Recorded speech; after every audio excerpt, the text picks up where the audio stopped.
नमस्कार, स्वागत आहे तुमचं लोकमत.com मध्ये. मी किरण शिंदे. काल पुण्यात घडलेल्या एका घटनेची खरं तर राज्यभरात चर्चा सुरू आहे. काँग्रेसचे प्रवक्ते हनुमंत पवार यांना काल मारहाण झाली आणि त्यानंतर आपण पाहिलं असेल गदारोळ उडाला. हनुमंत पवार यांनी पोलीस ठाण्यात तक्रार दिली. ज्यांच्या विरोधात तक्रार दिली ते तुषार दामगुडे आपल्यासोबत आहेत. खरं तर तुषार दामगुडे यांनी आपल्याला मारहाण केली, बंदूक दाखवली असा आरोप हनुमंत पवार यांनी केलाय.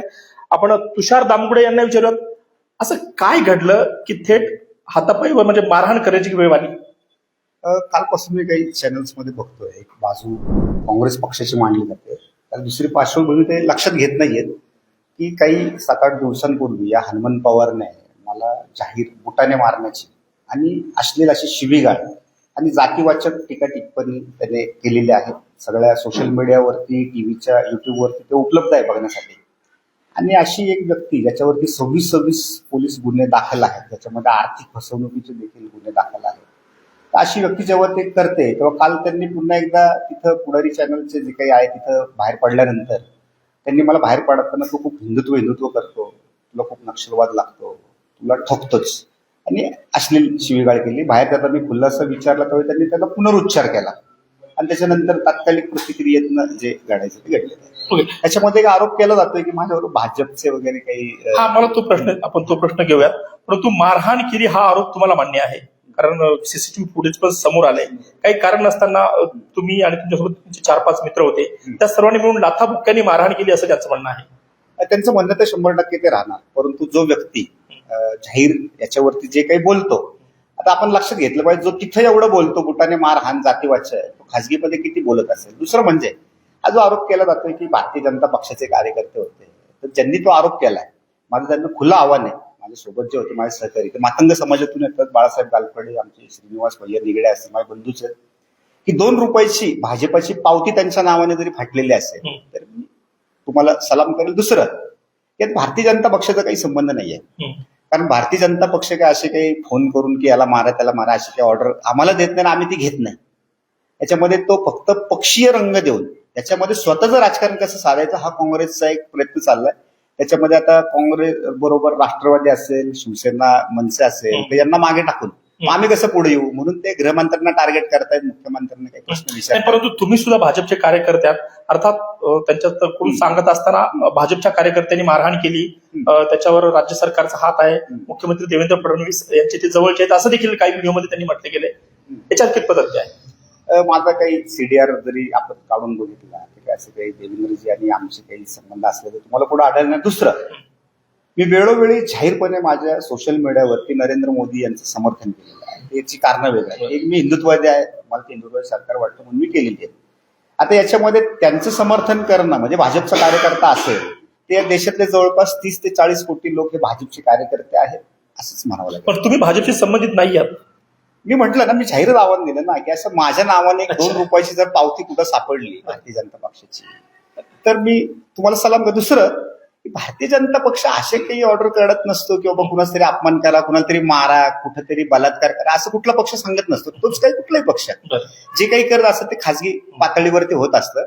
आता काँग्रेसला याच्यातून काय साधायचंय तर आपल्या सगळ्यांना दिसतंय. दुसरा एक प्रश्न आहे, त्यांनी काल जो एफआयआर दिला त्याच्यामध्ये असं म्हटलंय की पिस्तूल दाखवलंय, पुण्यात फिरायचं असेल तर नीट वाग, असं अनेक आरोप केलेत. काय म्हणजे पुण्यात फिरायचं नीट वाग म्हणजे कसं वागायचं नेमकं? त्याला आता पार्श्वभूमी बघावी लागेल दोघांची. आता जर माझ्या नावाने एक एनसी जरी आणली कुणी, मी जाहीर आव्हान करतो की एक एनसी आणून दाखवा माझ्या नावाने असेल. दुसरं, की या व्यक्तीची पार्श्वभूमी काढावी. हा भारतीय कम्युनिस्ट विचारांचा आहे, कम्युनिस्ट पक्षाच्या विचारांना माझी तर सातत्याने मला पूर्ण महाराष्ट्रामध्ये त्याच गोष्टीसाठी ओळखलं जातं की नक्षलवादी असतील, जिहादी असतील यांच्या विरोधात सातत्याने कायदेशीर कारवाई करणं. आणि इकडे या व्यक्तीची काय पार्श्वभूमी, 26 गुन्हे त्याच्यावर दाखल आहेत, त्याच्यामध्ये आर्थिक फसवणुकीपासूनचे गुन्हे दाखल असं मला समजलं. आता याच्यामध्ये तुम्ही बघा की एक व्यक्ती जाहीरपणे मारण्या बिरण्याची धमकी देतो, गुन्हेगार आहे, पुन्हा त्याच्या मागे राजकीय पाठबळ देखील आहे, आणि एक दुसरी व्यक्ती आहे की ज्या कुठल्याही पदावरती नाहीये. दुसरं, त्याने आजपर्यंत संविधानिक भाषा केली आहे, त्याच्यावरती एक एफआयआर नाहीये. इथं चित्र स्पष्ट आहे आणि सीसीटीव्ही मध्ये क्लिअर दिसतंय ना, मी बंदूक काढली का, मी लावली का. आता जर एकाही व्यक्तीला जर त्याच्यामध्ये तुम्ही त्यांच्या एफआयआर मध्येच ते खोटंय बघा, जर एफआयआर नीट वाचली तर ते असं म्हणताय त्याच्यामध्ये की इकडे बघ माझ्या कमरेला काय लावलंय, आणि दुसरीकडे ते काय म्हणतायत मला बंदूक लावली. एकीकडे त्यांचं म्हणणं बघ आणि दुसरीकडे म्हणतात लावली. इथून हा व्यक्ती किती खोटारडात आहे काय कोर्टामध्ये नाही, परंतु आम्ही काल तुम्हाला पोलिसांनी ताब्यात घेतलं होतं. तुमच्याकडे जी बंदूक होती ती बंदूक देखील पोलिसांनी जप्त केली अशी देखील माहिती आहे. तुमची जी बंदूक आहे ती परवानाधारक बंदूक आहे का? काय त्याच्याविषयी खरंच पोलिसांनी ताब्यात घेतली काय? किंवा बंदूक वापरण्याचं कारण काय? तुषार दामपुडे यांच्याकडे जी पिस्तूल आहे ती परवानाधारक जरी असेल तर तुषार दामपुडे यांना कुणापासून भीती आहे त्यामुळे त्यांना ही पिस्तूल वापरावी लागते. एक कोरेगाव भीमा नावाची एक दंगल झाली होती एल्गार परिषदेच्या ह्याच्यात. त्यानंतर काही कारवाई मी पोलिसी ज्याला संविधानिक मानतात अशा पद्धतीची केल्यामुळं देशभरातून अत्यंत उच्च पातळीवरचे असे 22 नक्षलवादी तुरुंगामध्ये गेले होते. त्यातल्या अद्यापही काय आहे त्याच्यामध्ये वरवरराव पासून अनेक व्यक्ती आहेत की ज्यांच्यावरती शेकडो पोलिसांच्या हत्येचा चार्ज लागलेला आहे. आणि या गटाकडून मला धोका असल्या कारणाने मला पोलीस संरक्षण प्लस मला बंदूक मला लायसन्सची मिळालेली आहे. ऑलरेडी ती दिलेलीच या कारणासाठी आहे की जर तुमच्या जीवाला काही तुम्हाला धोका वाटला तर तुम्ही ती वापरायची, कारण ती काही फक्त शो करायची नाहीये. आता जेव्हा एक व्यक्ती मला आधीच त्यांनी जाहीर धमकी दिलेली आहे तेव्हा तुला मी मारून टाक किंवा तुला मी बुटाने मारतो आणि त्यानंतर तो म्हणतो जर की ती लावलेली आहे, लावलेली तर नाहीये पण लावली जरी असती तर मग ती दिली कुठल्या कारणाने? अच्छा, माझं स्पोर्ट्सचं लायसन्स नाहीये की मी फक्त कुठेतरी जाऊन फक्त एका स्पर्धेमध्ये भाग घ्यायचा आणि ती पुन्हा ठेवून, तसं नसतं. खाजगी व्यक्तींना जेव्हा ती दिली जाते तेव्हा ती संरक्षणासाठी दिली जाते, योग्य त्या ठिकाणी त्याचा वापर देखील करायचा आहे. अशी गुन्हेगारी पार्श्वभूमी असलेल्या विकृतांवरच करायचा आहे. अर्थात त्याचे काही नियम आहेत आणि त्याच्या अनुषंगाने पोलिसांनी ती तपासासाठी मला बोलवलं. त्यांनी त्या तपासासाठी त्यांच्या ताब्यामध्ये ती घेतलेली आहे. उलट माझी पोलिसांना अशी मागणी आहे की त्यांनी माझं पोलीस संरक्षण वाढवावं, कारण कालपासून सोशल मीडियावरती असेल किंवा वैयक्तिक असेल मला अनेक धमक्या सुरू झालेल्या आहेत. आणि या व्यक्तीची पार्श्वभूमी बघता आजपर्यंत सगळ्या तुम्ही त्याच्या डिबेट सार्वजनिक वर्तन बघा, हा प्रत्येकाला धमकीच देतोय, हा प्रत्येकाची जातच काढतोय. ओके. अशी आज सुद्धा हे सर्व काँग्रेसचे लोक आहेत, पदाधिकारी आहेत, पुन्हा त्यांना भेटले आणि कठोर कारवाई करावी अशी देखील त्यांची मागणी आहे. मी याच्यावरती खुलासा असं करतो की नुकतंच 1 ते 1.5 वर्षापूर्वी माननीय मुख्यमंत्री तेच गृहमंत्री आहेत आपले महाराष्ट्र राज्याचे देवेंद्रजी फडणवीस यांनी एक विधानसभेमध्ये विधान केलेलं आहे की काँग्रेसच्या भारत जोडो यात्रेमध्ये जवळपास 46 नक्षली संघटनांनी सहभाग घेतलेला आहे.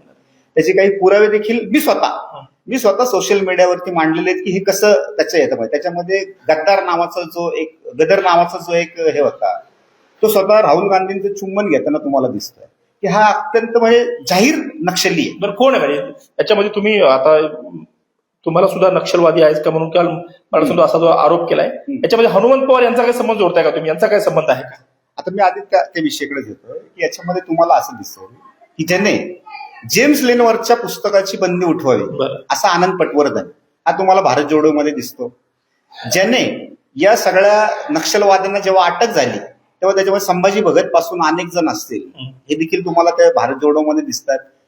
हा हनुमंत पवार हा देखील भारतीय कम्युनिस्ट विचार पक्ष जो काही विचार आहे त्याच्यातनंच तुम्हाला आलेला दिसतो. आणि माननीय मुख्यमंत्र्यांनी जे केलं, मी कायम पुरावे निश्चित बोलत असतो. माझ्याकडे जेव्हा पुरावा असतो तर त्याशिवाय मी कधी बोललेलो नाहीये. आणि ते तुम्हाला सोशल मीडियावर मी पुन्हा आता इथं काही ते दाखवण्याचं हे नाहीये ते कागदपत्र वगैरे, तर मी ते सोशल मीडियावर मांडेल की ज्या काही बंदी घातलेल्या संघटना आहेत, जे काही बंदी घातलेले विचार आहेत त्याची उघडपणे ते समर्थन. म्हणजे हनुमंत पवार यांचे नक्षलवाद्याशी संबंध आहेत असं तुम्हाला म्हणायचं का? थेट बोला काय तुम्ही माझ्या वक्तव्याचं रिपरेस करू नये. मग काय तुम्हाला नेमकं सुचवायचं का? तुम्ही कम्युनिस्ट पक्ष म्हणताय, नक्षलवाद्यांचा उल्लेख करताय आणि हनुमंत पवार यांचं नाव घेताय, तर नेमकं तुम्हाला सुचवायचं का याच्यामध्ये?